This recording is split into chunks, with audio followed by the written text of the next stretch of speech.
Great. I mean, they are proposing to reduce appropriation. I mean, they are going to live within their means. Isn't that enough? Well, reducing appropriation is a technical term. We have an appropriation, which is an act. It's a law.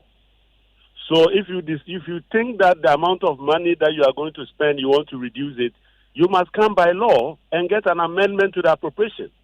As long as the laws provide, it means that it is the old appropriation you are working with, and so there's no sign that you are going to reduce anything. That is English. If you really mean to reduce the appropriation, you come for a new appropriation. It is an act. It's a law that has been passed. So you cannot say that you are going to live below the law and you think that is binding. That is not binding at all, because you are simply staying within what was given you, and there's no evidence that you are reducing any expenditure.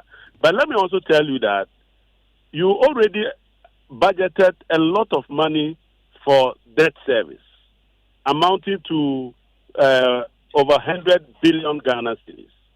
Now you have been forgiving some of the debts, but also the debt that you were supposed to pay or service this year is not going to be paid. Your debt service has been postponed to 2026. So what are you doing with that money? Okay, what are you doing with that money? It means that you are simply going to use that money, waste it on election, and a year from today, the people of Ghana will be asked to pay a lot of taxes once more. So the debt service that we are not paying, we are not seeing it reflect in any serious policy measure. But Mr. Adongo, I heard him today. My minority leader said.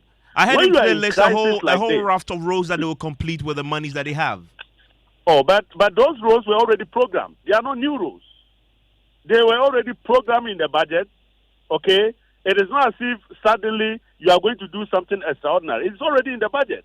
So what are you doing new? Nothing. And in times like this, people want hope. They want to see some seminal measures that give hope, measures that are game changers. As we sat there, I was wondering whether we were going to see any change in our circumstances.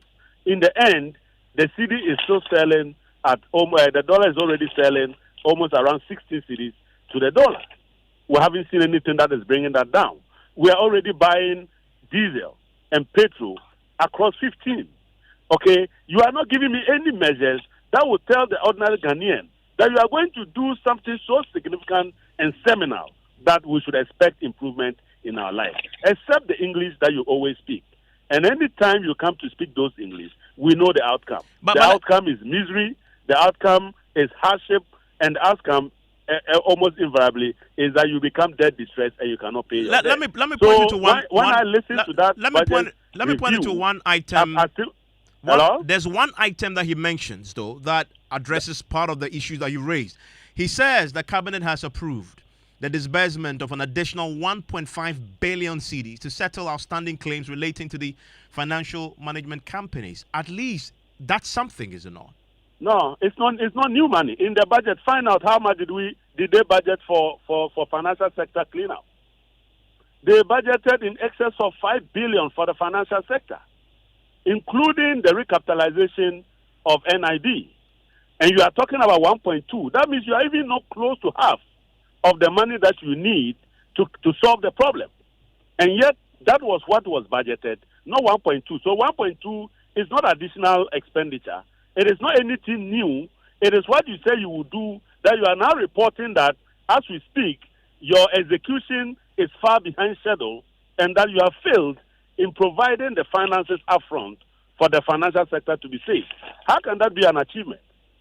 Didn't we budget for over 5 billion in the budget? Why is it now 1.2 after almost 7 months? Why are the financial institutions doing, those that needed the money to survive, how are they operating? And you are now here announcing that you can't even do 2 billion as of July. And you want us to clap for you for failing to resolve our financial sector issues? Is that what you're saying, Ivan? Yes, Adongo. On the point of stability, he says the economy has stabilized. And that if you look at the indicators, and the minister referenced that inflation is trending downwards, you have the growth even is going up. They've revised it now upwards. Isn't that positive? And that it's just a matter of time before we all begin feeling it in our pockets? Evans, is it the first time you are seeing these people come to media and use first quarter results and end up showing that after the media, they ended up in a reverse gear? Last year, when they came with media review, you recall that they told us the economy was growing at almost 4.2%. Where did we end at the end of the year? You rush to 4.2 and then you put your economy in reverse gear and end at 2.3. Is that what you're saying?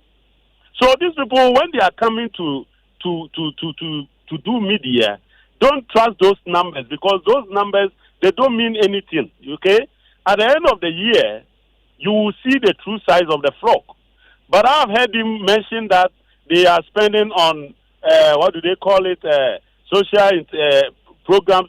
Look, those are all in the budget for 2024. They are not new activities. It is not new money anybody is spending. So I'm saying that having spent all of that, how is that reflecting in our pocket? And you remember when you asked him to tell you how is that reflecting in the people's life, he was struggling. Because the people are struggling. It appears that they live in a different Ghana from the rest of us. It is difficult to live in Ghana. Ghana is one of the countries with very high cost of living. Then you have your minister appear to give you media budget, and there's nothing seminal, there is nothing strategic, there is no game changer to take home. I mean, and you are saying that you are surprised. You are surprised about what? At least he empathized. You said they have given you $8.2 billion. That $8.2 billion, you are not telling us how you are using that money. What are you going to use that $8.2 billion for? So at the end of the day, convert $8.2 billion by today's exchange rate. You are looking at additional expenditure, almost 60 billion Ghana cedis. Okay? So if we were to save off 60 billion resulting from just the debt restructuring, why will we still be struggling to pay taxes for a country that has just gotten a windfall of over 60 billion Ghana cedis? So you expected that they will begin to loosen things up, abolish some of the taxes, so that Ghanaians can immediately see the fruit from those activities. But we are not. As we are sitting here, if you leave here, Evans, and you go and sit at where they are playing draft, and you ask them, what did the minister say in Parliament? You will be surprised if anybody can remember one thing. Because there was nothing for anybody to take home. I mean, we are basically going to suffer for the next, up to the end of the year, with the prayer that His Excellency John Dramani Mahama will come and save us.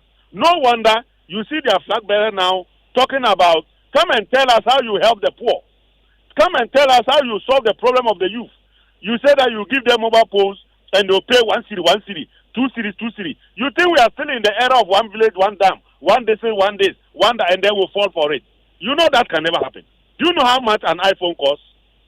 If somebody is going to buy an iPhone 20,000 and be paying 1 city, 2 cities, you, Baomia, you would have actually gone to your fathers by the time the person finishes paying. And you think that will fall for this. This is the kind of budget and budget media review they have delivered. They have nothing to show the people of Ghana, and they are only here just because it is a requirement that they must meet. And it's the reason they came. I mean, they have nothing to tell us. I mean, and you don't give the finance minister any credit for at least acknowledging the crisis and the hardship is imposed, and at the end, empathizing with us all. Let me tell you, Evans Mensah. Yes, sir. They keep talking about Russia-Ukraine war. Didn't our president go to Russia, Ukraine? The people who are receiving the bombs, didn't the president go there begging them for maize and feet? How can that be the problem?